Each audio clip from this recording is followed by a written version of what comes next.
Mais de volta com o nosso quadro Plástica e Saúde. E hoje, mais uma vez, o tema são as cirurgias plásticas nas mamas. E detalhe, a colocação de próteses mamárias é a cirurgia plástica mais realizada no Brasil. E justamente pela grande procura, algumas dúvidas ainda persistem. Para isso, eu já estou aqui com o Dr. Tiago Bodanese, ele que vai nos auxiliar aí nessas dúvidas, esclarecer um pouquinho mais sobre as próteses de silicone. Doutor, seja bem-vindo aqui ao nosso estúdio. Muito obrigada pela sua presença e participação. Obrigado, Susan. Realmente é um prazer estar aqui trazendo informações ao público, né? Tá, doutor, assim, ó, hoje a gente vai falar sobre o silicone, né? As próteses mamárias. Conforme eu já citei, é a cirurgia plástica mais realizada aí no Brasil. As pessoas ainda têm aquela dúvida frequente. Quem colocou a prótese, uns 2, 3 anos, 10 anos, precisa trocar? Tem prazo de validade? Essa pergunta é muito interessante, Susan. Por quê? Porque realmente a prótese de mama, existem algumas alterações que com o passar do tempo podem se evidenciar. Como? Através de um leve desconforto na mama, evoluindo para um endurecimento dessa mama, até mesmo evoluindo para desconforto até a ponto de sentir um pouco de dor. Então, sim, é importante as pacientes que têm prótese de mama procurar o seu médico, procurar o seu cirurgião plástico para fazer, sim, esse acompanhamento. Tá, mas necessariamente, doutor, vai ter a necessidade de trocar a prótese? Quem fez há muito tempo, quando ainda mal se falava das próteses de silicone, bastante gente fez há 20 anos, 30 anos, enfim. Tem que se trocar? Nem sempre? Não, nem sempre. E é importante nós sabermos que a prótese precisa ser avaliada, ou anualmente, ou semestralmente até, com o seu médico. Mas não necessariamente tenha que trocar, não. Se a prótese estiver bem, sem nenhum problema, não precisa. O que seria, digamos assim, o que poderia vir a acontecer para a mulher ter que trocar a prótese? Deslocamento? O que pode vir a acontecer, doutor? Um dos motivos muito frequentes, realmente, é a rejeição. Essa rejeição pode ocorrer desde o início, nos 3 primeiros meses é mais comum, mas também pode acontecer depois de um tempo, alguns anos. O que pode acontecer também é uma ruptura da prótese. A prótese pode por si romper, né, extravasar esse silicone, o que é um gel coesivo, ou seja, ele não se preocupe que não vai extravasar pelo corpo, mas sim vai ficar localizado. Ou pode dar algum tipo de deslocamento, como se citou. A prótese pode sair um pouquinho do lugar. O que é muito frequente é acontecer uma ptose, ou seja, depois de um certo tempo, com o peso da gravidade, ou mesmo depois de uma amamentação, ou mesmo depois que tenha tido filhos, né? Ou mudança de peso, a prótese ceder um pouquinho, a mama ceder, e com isso faça com que precise fazer uma pexia. Ou seja, levantar, deixar a mama mais firme. E aí precisa tirar a pele, alguma coisa, doutor? Quando levanta, só faz esse... Não precisa, digamos, trocar o silicone? Nem sempre, Susan, nem sempre. Dependendo do grau da ptose, que nós temos 4 graus, principalmente nos primeiros graus, 1, né, não precisa levantar, não precisa tirar a pele para levantar.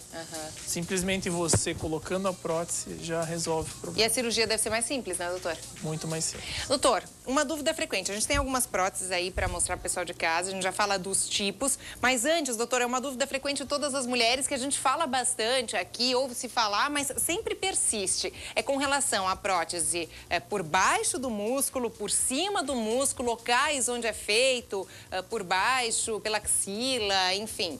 Então, isso é muito importante. Primeiro, a cicatriz para se pôr uma prótese de mama pode ser colocada através da axila, que fica bem na preguinha da axila, fica escondidinha. Não vai comprometer o sistema linfático fazendo corretamente, então a pessoa às vezes fica preocupada, doutor, se eu pôr pela axila, depois eu posso ter um problema na mama e tal. Não, se você seguir a técnica corretamente, isso já está provado cientificamente que não. Segundo, a prótese pode ser colocada através da areola, né? Então, bem na marquinha da areola, também pode se deixar cicatriz nenhuma, né? Mínima. Terceira, a prótese pode ser colocada em alguma cicatriz prévia na mama já, né? Por exemplo, a paciente teve alguma cicatriz na mama, podemos utilizar essa própria cicatriz para fazer isso. E quarto, por baixo, bem no sulco aqui, que fica escondidinha no biquíni, pode ser utilizado sim para se colocar prótese. E por cima, por baixo do músculo, qual é o correto, qual é o mais indicado? Na verdade, seria a pergunta certa, né? Exato. Tem uma imagem com uma figura aí. A gente que tem uma mostra... foto, vamos lá, colocar então, pessoal, uma foto que ilustra exatamente isso aí, ó, doutor. Então, a primeira imagem, nós podemos ver que a prótese branca está sobre o vermelhinho. Esse vermelhinho é o músculo. Tá. Então, esse seria o espaço subglandular. Existe a segunda opção, em que a prótese está abaixo do músculo, que é aquele vermelhinho ali. Então, essa seria submuscular.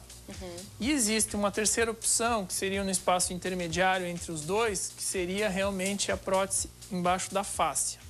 Então, qual que é a diferença, Suzy? A diferença é que o primeiro, subglandular, pode ser colocado em vários casos. Porém, nos casos em que a paciente tem pouca pele ou pouco tecido mamário embaixo da pele, a pele é superficial, realmente essa prótese pode ficar um pouco mais evidente. Não significa que está contraindicado, mas significa que a paciente vai ter a prótese um pouco mais evidente. E algumas pacientes querem assim, sabe, Suzy? É importante citar que muitas pacientes querem que a prótese se torne um pouco mais evidente.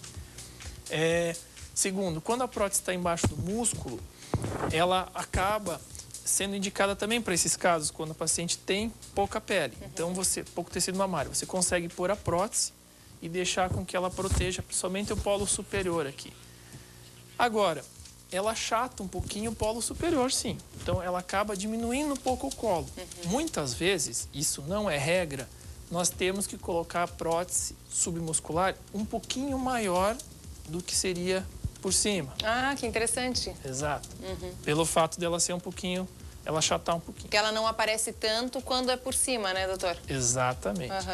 E no terceiro caso, que seria esse espaço intermediário subfacial também, nós podemos utilizar ele, independente do caso, sendo que a prótese dá um pouquinho mais de colo. Volume. Não fica embaixo do músculo, mas sim fica embaixo da fáscia do músculo, que é uma camada fina, mas sim resistente, que acaba protegendo também. Mas isso depende muito de cada caso, cada médico, cada um muitas vezes tem a sua conduta. Sim. Então é importante esclarecer isso. Deixar claro. Doutor, você trouxe aí algumas próteses, cada uma delas é diferente? Quais seriam esses tipos? Suzan, na verdade assim, importante nós avaliarmos com esse modelador aqui, esse molde, né? Avaliarmos o tamanho da mama.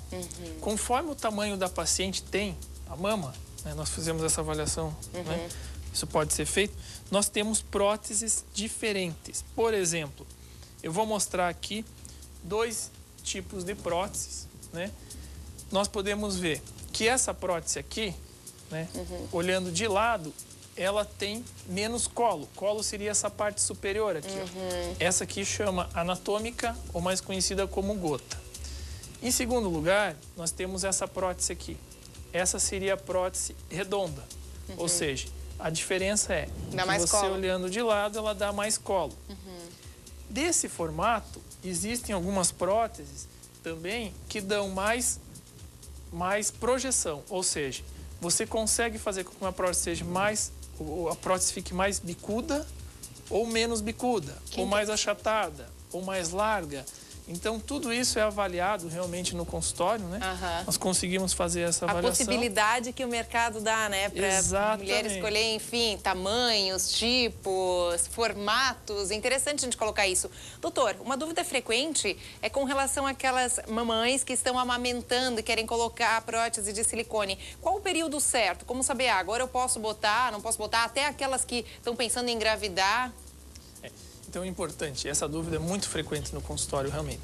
É importante nós esclarecermos que as próteses de mama podem ser colocadas a partir do momento que diminua a saída do leite. Por quê? Porque isso até pode trazer uma infecção na cirurgia, né? Pode favorecer e mesmo o desconforto. Além de que a mama, no início, quando a mulher está grávida, assim que ganha o neném, ou mesmo que está amamentando, ela está sob forte influência hormonal. Ou seja, a mama está um pouco maior do que seria o seu resultado final, ou um pouco mais inchada, um pouco diferente. Então é importante esperarmos 3, 4, às vezes até 6 meses para que essa mama regrida, essa mama acaba, entre aspas, murchando um pouquinho, né? Fazendo com que a gente possibilite sim a cirurgia. Doutor Tiago, é um assunto que dá pra gente ficar falando aqui o programa inteiro, interessante, excelentes explicações, super didático mesmo. Eu já quero falar pro pessoal de casa assim, a gente tem sempre esse nosso quadro, Plástica e Saúde, a cada 15 dias. Se você aí de casa tem qualquer dúvida a respeito de cirurgia plástica de modo geral, manda um e-mail pra gente, que é vermaisbnu@ricsc.com.br. Não é só o Ver Mais não, tá, gente? É vermaisbnu@ricsc.com.br, que a gente vai esclarecer essa sua dúvida aqui no programa, senão a gente repassa também para o Dr. Tiago Bodanese. Com certeza a sua dúvida vai ser esclarecida.